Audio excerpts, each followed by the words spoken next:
This is your Masters of the Universe Listen and Look book. Every time you hear this chime, it means it's time to turn the page in your storybook. When you finish listening to this story, you can turn the tape over and record your own Masters of the Universe story. All right, now, let's begin. It was a long, lazy day in Eternia. The very kind that Prince Adam liked best, or would have, if not for Teela. We all have work to do, She said. Even Orko is practicing his magic. Are you going to lie there forever?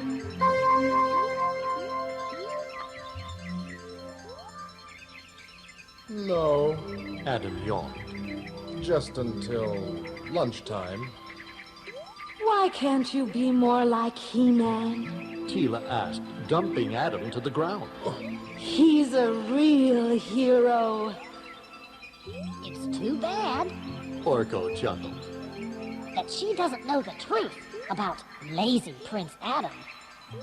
It's enough that you do. Adam said, dusting himself off.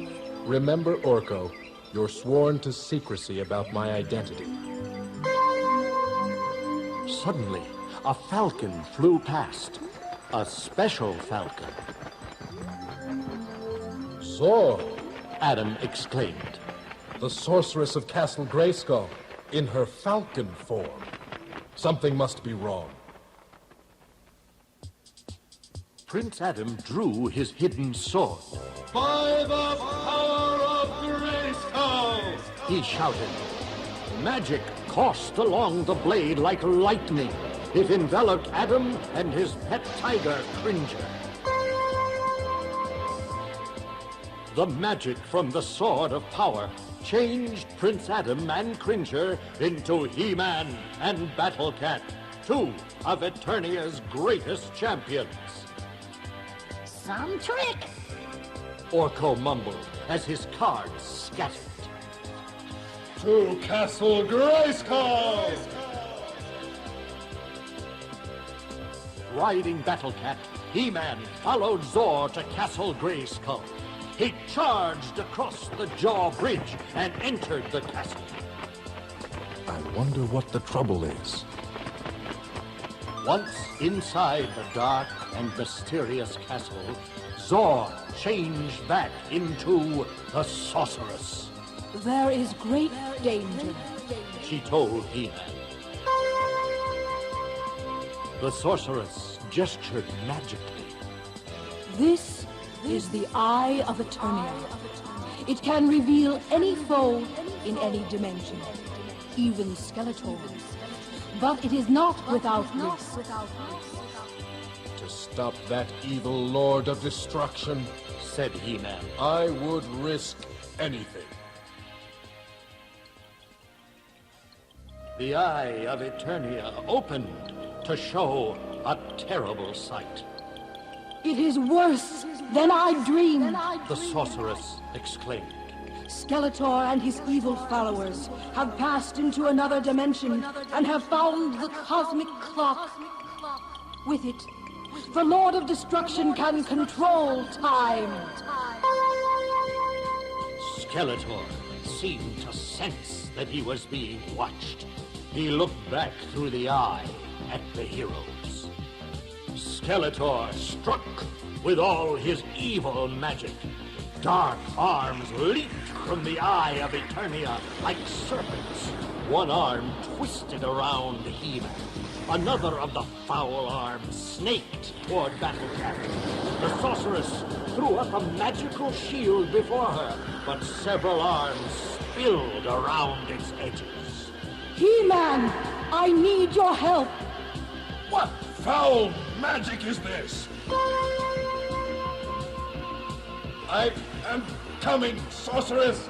Hold on for just a moment longer.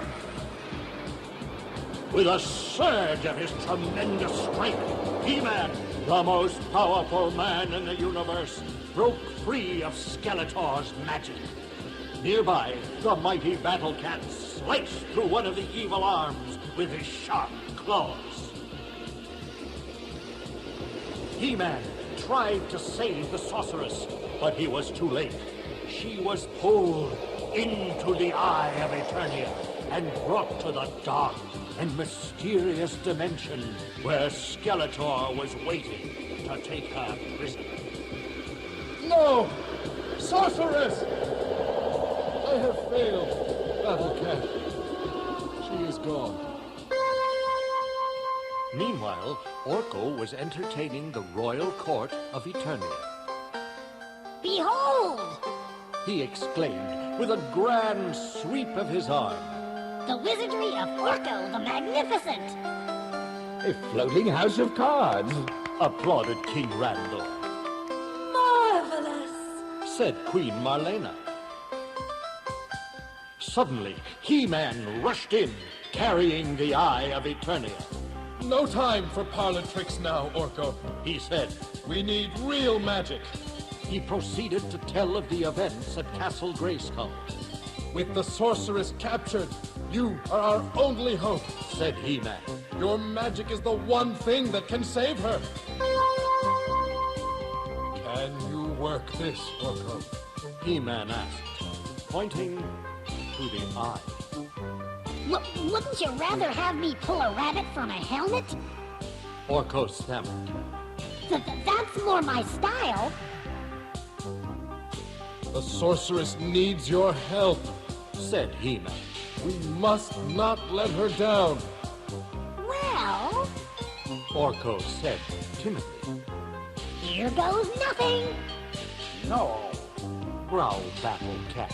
Here goes everything. There was a flash of magic as He-Man and his friends disappeared into the Eye of Eternia. I hope you know what you're doing. King Randor said. He-Man and his allies soon found themselves in a dark and nameless dimension. They were face to face with Skeletor and his evil companions, Beastman, Merman, and Evelyn.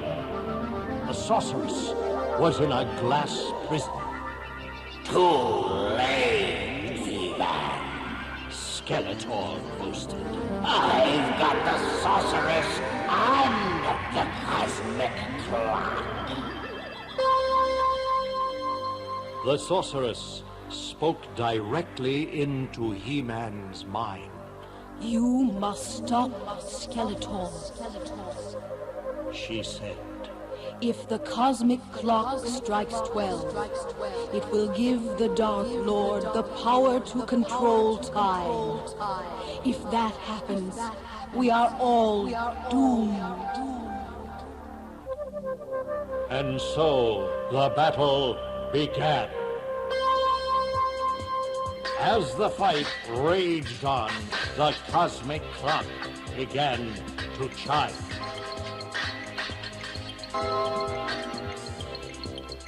3, 4, 5,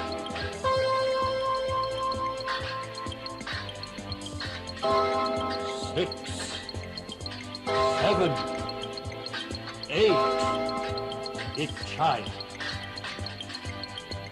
Battle Cat freed the sorceress from the mystic cage.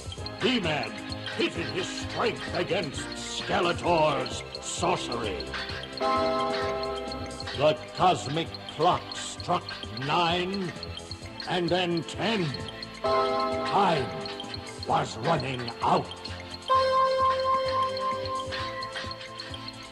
The cosmic clock pealed for the 11th time. You have lost, He-Man. Skeletor hissed. When the cosmic clock strikes but once more, I will control time, and all Eternia will feel my fury. Never! He-Man shouted as he grabbed the huge pendulum. He held it back to stop it from striking for the final time. There was a terrible explosion.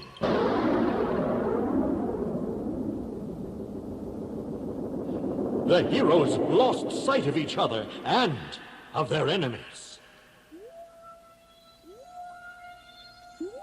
He-Man and his friends found themselves safely back at the Palace of Eternia.